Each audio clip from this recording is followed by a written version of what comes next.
সবার আগে সত্যের সন্ধানে দৈনিক মুখের লড়াই। কোচি কণ্ঠ শিশু একাডেমির বার্ষিক ক্রীড়া প্রতিযোগিতা ও পিঠা উৎসব। তথ্য ও ভিডিও মোহাম্মদ ওয়াহিদ, কিশোরগঞ্জ। কিশোরগঞ্জের কটিয়াদী উপজেলা চাঁদপুর মধ্যপাড়া সরকারি প্রাথমিক বিদ্যালয় মাঠ প্রাঙ্গণে কোচি কণ্ঠ শিশু একাডেমি বার্ষিক ক্রীড়া ও পিঠা উৎসব অনুষ্ঠিত হয়েছে। এ সময় সভাপতি হিসেবে উপস্থিত ছিলেন কোচি কণ্ঠ শিশু একাডেমির প্রতিষ্ঠাতা পরিচালক মোহাম্মদ শাকিল আহমেদ।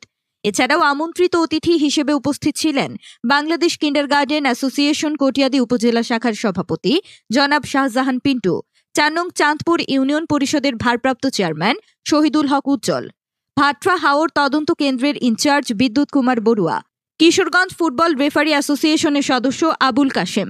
অনুষ্ঠানটি পরিচালনা করেন কোচি কণ্ঠ শিশু একাডেমির প্রতিষ্ঠাতা পরিচালক নজরুল ইসলাম ও সোহেল শাহ। উপস্থাপনায় ছিলেন কামরুল ইসলাম। বিভিন্ন খেলা ও সাংস্কৃতিক অনুষ্ঠান অনুষ্ঠিত হয় ও বিভিন্ন ধরনের পিঠা বিক্রি করা হয়। পরে ছাত্রছাত্রীদের মধ্যে পুরস্কার বিতরণ করা হয়। সবার আগে সত্যের সন্ধানে দৈনিক মুখের লড়াই।